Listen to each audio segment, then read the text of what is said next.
अगर आपको वातज गृहिणी यानी कि IBS-C जिसे इरिटेबल बाउल सिंड्रोम में कॉन्स्टिपेशन यानी कब्ज की समस्या कहते हैं उससे परेशान है तो आज इस वीडियो में मैं आपको बताऊंगी कि आप इसका ट्रीटमेंट आयुर्वेदा के अनुसार कैसे कर सकते हैं और इसमें क्या क्या घरेलू उपचार होते हैं, क्या कॉज होते हैं इसके होने के, और क्या आयुर्वेदिक औषधियां होती हैं और कितने समय में ये प्रॉब्लम पूरी तरीके से आयुर्वेदा के द्वारा ठीक हो सकती है। पहले इस बात को समझ लेना बहुत ही आवश्यक है कि IBS-C होता क्या है। देखिए, आमतौर पे जो गृहिणी IBS यानी इसको हम आयुर्वेदा में गृहिणी की प्रॉब्लम के अंतर्गत मानते हैं, जो ये वातज गृहिणी यानी वाता बढ़ जाने की, वायु विकार हो जाने की वजह से जो आपकी आंतों में प्रॉब्लम आती है, जो आपका जो डियोडेनम पार्ट होता है उसमें जो सूजन आ जाती है, जिससे खाने का जो पाचन होता है ठीक तरीके से नहीं हो पाता, उसकी वजह से जो इनडाइजेस्टेड आपका फूड है, खाना होता है, वो आगे बड़ी आंत की तरफ बढ़ जाता है और जिस वजह से जो खाने का एब्जॉर्प्शन होता है वो ठीक से नहीं होता और जो रोगी होता है उसको कॉन्स्टिपेशन यानी कब्ज की समस्या ज्यादा हो जाती है। आमतौर पे मोस्टली जो IBS होता है वो दो तरह का होता है, एक IBS-D और दूसरा IBS-C। कभी कभी रोगी जो होता है वो कंफ्यूज होके सिर्फ IBS पता चला कि डॉक्टर ने बोला IBS है, उसको पूरी तरीके से क्लियर नहीं करा कि कौन सी तरीके, तो IBS-D की मेडिसिन लेने लग जाता है और जिसकी वजह से IBS-D मतलब डायरिया, जिसमें डायरिया ज्यादा होता है, तो उसकी वजह से जो कॉन्स्टिपेशन वाली IBS है जिसमें कब्ज बनी रहती है, मल ठीक तरीके से पास नहीं होता, कट कट के यानी थोड़ी थोड़ी देर में पूरी तरीके से, क्योंकि पेट साफ नहीं होता तो थोड़ी थोड़ी देर में बार बार मल त्याग करने की इच्छा आती है, बार बार स्थूल पास करने की अर्ज होती है। तो उस कंडीशन में जब IBS-D यानी डायरिया वाली जो मेडिसिन होती हैं आयुर्वेदा की वो लेने लग जाते तो सिचुएशन और ही क्रिटिकल हो जाती है और परेशान हो जाता है रोगी कि फायदा नहीं हो रहा। तो इसीलिए मैं इसे क्लियर कर रही हूं कि जो IBS-C होता है जिसमें कॉन्स्टिपेशन यानी कब्ज होती है, उसको कैसे हम आयुर्वेदा के थ्रू ट्रीट कर सकते हैं और उसके क्या कारण होते हैं। यूजली जो होता है, ये जो IBS-C यानी IBS में कॉन्स्टिपेशन की समस्या वाली जो गृहिणी होती है, जिसे हम इसे बोलते हैं वातज गृहिणी, यानी जो वात की समस्या के कारण उत्पन्न होती है, यानी वातज मतलब जिसमें वात दोष आपका बढ़ जाता है। तो उस कंडीशन में हम इसे कैसे ट्रीट करें, उसके लिए जो है आज मैं आपको कुछ घरेलू उपचार बताने जा रही हूं। उसमें आपको करना यह है कि कुछ तो, जैसे कि पहला है आपको कि आपका सौंफ और शुंठी पाउडर यानी कि जिंजर जो पाउडर होता है इसे शुंठी या सौंठ बोलते हैं, सौंफ, शुंठी, और साथ में आपको लेना है थोड़ा कार्डमम और थोड़ी सी लौंग। कार्डमम मतलब इलायची। सौंफ, शुंठी, इलायची और लौंग, इन चारों जो इंग्रेडिएंट हैं ये बहुत ही ज्यादा फायदेमंद होते हैं वात दोष को कम करने के लिए, उसको ठीक करने में। तो इनका बराबर बराबर मात्रा में पाउडर बना लें और खाने कुछ भी खाते हैं, जैसे ब्रेकफास्ट के बाद थोड़ा सा ले लें, आधी चम्मच आप ले लें गुनगुने जल के साथ, तो इससे वात का शमन होता है, वात पैसिफाई होती है। दूसरी चीज, अश्वगंधा और शतावर, ये दोनों जो हर्ब्स हैं, ये जो दोनों जो औषधियां हैं, ये वात दोष को शमित करने के लिए आयुर्वेद में बहुत ही ज्यादा कारगर और फायदेमंद होती है। इन दोनों का एक एक इंडिविजुअल वीडियो में ऑलरेडी कर चुकी हूं, अगर आपने नहीं देखा हो तो आप इसे मेरे यौन रोगों की प्लेलिस्ट या स्टमक रोगों की प्लेलिस्ट में जाकर के देख सकते हैं और मैं आई बटन में भी ऐड कर दूंगी।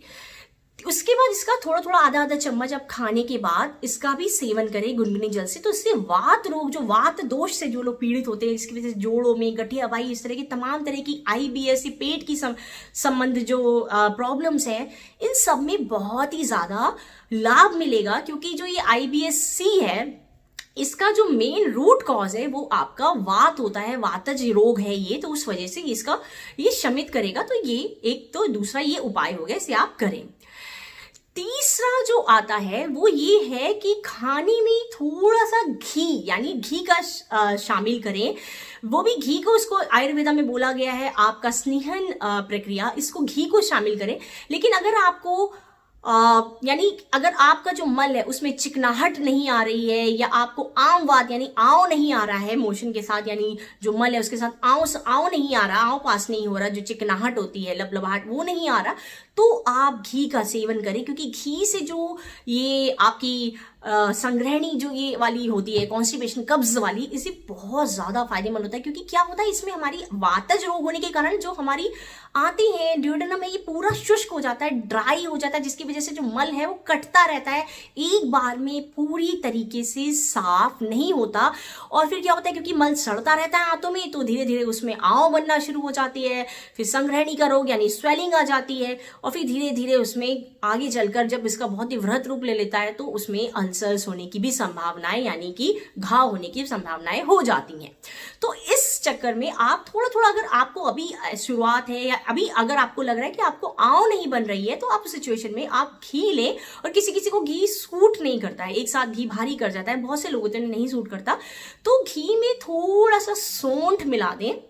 सौंठ जो होता है बहुत ही ज्यादा फायदेमंद होती है, या फिर पचकोल चूर्ण आता है वो भी ले लें, नहीं तो कुछ नहीं तो सिर्फ सौंठ यानी जिंजर पाउडर जो है वो मिला करके अगर आप उसका एक एक चम्मच दाल में डाल के थोड़ा सा शुंठी पाउडर मिला के, या ऐसे ही रोटी के साथ में लगा दें घी जिसमें शुंठी पाउडर मिला हुआ है, तो आप उसका सेवन करेंगे तो बहुत ही ज्यादा लाभ मिलेगा। अभी चौथा, कि चौथे में आप क्या कर सकते हैं, जो चौथा है वो है बस्ती क्रिया। बस्ती बहुत ही ज्यादा फायदेमंद होती है। बस्ती मतलब एक आप पाइप ऐसा आता है जिसे बस्ती क्रिया बोलते हैं, पंचकर्मा के अंतर्गत आता है। क्योंकि जब लोगों को बहुत ज्यादा लेवल पे कॉन्स्टिपेशन आता है, तमाम तरह के चूर्ण लेने शुरू कर देते हैं जो और आपकी आंतों अंतड़ियों को वीक कर देते हैं। तो उस कंडीशन में आप ये बस्ती जो क्रिया है उसे करें। आयुर्वेदा में इसे बहुत ही निर्दोष माना गया है। आप महीने 2 महीने में एक बार इसका कर सकते हैं, और जब ज्यादा दिक्कत होती है तो हफ्ते में एक बार भी इसे किया जाता है रोगी को पूरी तरह से स्वस्थ करने के लिए। तो इसमें जल बस्ती होती है, जिसमें जल को कनेक्ट करके एक पाइप होता है जिससे रेक्टल एरिया के थ्रू वाटर भरा जाता है आपके आंतों में, और जब आपको लगता है फिल हो गई तो उससे पास करते हैं, ताकि जो पूरा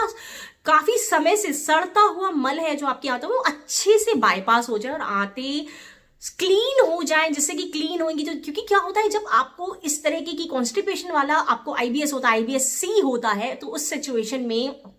रोगी को बहुत ही ज्यादा आवदार आम बात हो जाता है, आव वाला मल पास होता है, साथ साथ बदबूदार होता है, काफी गैस, वायु विकार, इस तरह की बहुत सारी परेशानियां बढ़ जाती हैं। और उसका जो अलग और जो उसके साइड इफेक्ट होते हैं जिसकी वजह से joint pain, frozen shoulder, back pain, ये सब जो है, सर में दर्द होना, तो ये सारी चीजें तो बढ़ी जाती हैं। तो इस सिचुएशन में बस्ती एक बहुत ही अच्छा कारगर उपाय है। साथ ही साथ बस्ती तेल वाली भी होती है, जैसे कि आपके बहुत सारे तरह के सेसमी ऑयल यानी तिल का तेल या एरंड तेल के साथ में भी हर्ब या औषधियां मिला करके भी की जाती है, जिन्हें बहुत ज्यादा लेवल पे कॉन्स्टिपेशन होती है। तो ये हो गया बस्ती। इसके बाद आपका जो आता है त्रिफला, जो है बहुत ही वंडर रेमेडी है, यानी चमत्कारिक औषधि है। अगर आपको आईबीएस-सी है तो आप त्रिफला का भी सेवन कर सकते हैं। रात को खाना खाने के बाद 1 चम्मच त्रिफला गुनगुने पानी से लेकर के सोएं, ताकि आपका पेट अच्छे से साफ होए और जो मल है वो उसमें डिपॉजिट ना हो, सड़ता ना रहे और क्लीन रहे आते, ये कर सकते हैं। इसके अलावा बहुत ही ज्यादा, क्योंकि अग्नि भी इसमें बहुत ज्यादा इम्बैलेंस होने लगती है, जिसलिए आपका आहार विज्ञान का ध्यान रखना बहुत ज्यादा है। आयुर्वेद के रस का फॉलो करना कि किस तरह से कौन सा खाना आपके लिए उपयुक्त है, वो सारी चीजें भी आपको ध्यान में रखनी है। जब भूख लगे तभी आपको खाना खाना है। अननेसेसरी जंक फूड या बहुत ज्यादा मसालेदार खाना, इन सब चीजों को आपको थोड़ा अवॉइड करना है। और क्योंकि अग्नि बैलेंस नहीं है, पेट ढंग से साफ नहीं हो रहा, तो भूख भी मरने लग जाती है। तो जब आप इन सारी घरेलू उपचारों को फॉलो करेंगे तो आपका पेट जो है ठीक होने लग जाएगा। इसके साथ ही आयुर्वेदा में कुछ बहुत ही अच्छी रेमेडीज यानी औषधियां भी हैं, जिन्हें भी आप सेवन कर सकते हैं, जैसे कि है आपका अभयारिष्ट। अभयारिष्ट भी बहुत ही ज्यादा फायदेमंद होता है, तो अभयारिष्ट ले सकते हैं। इसके अलावा कुमारयासव है, या फिर आपका हो गया द्राक्षासव हो गया, शुंठी घृत हो गया, त्रिफला घृत हो गया, इस तरह के घृत आते हैं। ये सभी जो है इस तरह की जो भी ये आईबीएस-सी की समस्या है उसके लिए रामबाण इलाज होते हैं और काफी फायदेमंद होते हैं। इसको पूरी तरह से ठीक करने में लगभग 1 से 2 साल का समय लगता है। साथ साथ जैसा मैंने बोला, आपको आहार विज्ञान का पालन करना पड़ेगा, आपको थोड़ा बहुत कपालभाति, योगा, कुछ हल्की फुल्के व्यायाम करने होंगे, ताकि आपकी जो ब्लड फ्लो है वो आपके आंतों में अच्छा रह सके और खाना अच्छी तरीके से खाने का पाचन हो सके। तो ये कुल मिला के ये कुछ मैंने टिप्स आपको बताया किस तरीके से आप इन सभी चीजों को फॉलो करके आप इसे ठीक कर सकते हैं। मैंने अभयारिष्ट का, कुमारयासव का, साथ ही साथ द्राक्षासव का ऑलरेडी वीडियो किया हुआ है, आप उसे जाकर के आई बटन में चेक कर सकते हैं और उसे देख सकते हैं। और कभी कभी ये जो समस्या होती है आईबीएससी की जो है,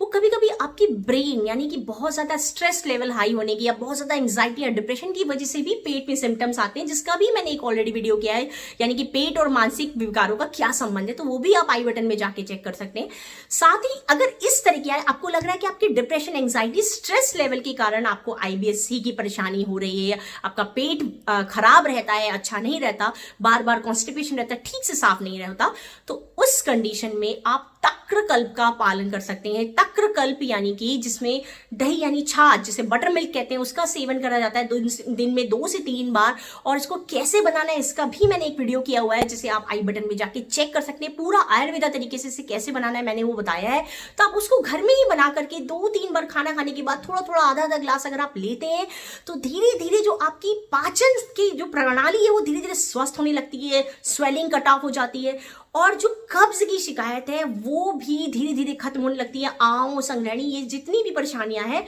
वो रिजॉल्व होने लगती है। और आपका जब पाचन सही होता है तो आपका माइंड, आपकी सोल, ओवरऑल बॉडी, आपकी एवरी ऑर्गन अच्छा फील करता है, क्योंकि जो गंदगी है, टॉक्सिन्स हैं, जो भी गंदगी जमा है आपकी आंतों में, वो धीरे धीरे ऑटोमेटिकली पास होने लग जाती है। तो ये थी आज की इन्फॉर्मेशन, आशा करती हूँ अच्छी लगी होगी। लाइक कर दीजिए, शेयर कर दीजिए, अगर पसंद आई हो तो। Stay tuned, stay healthy, take care.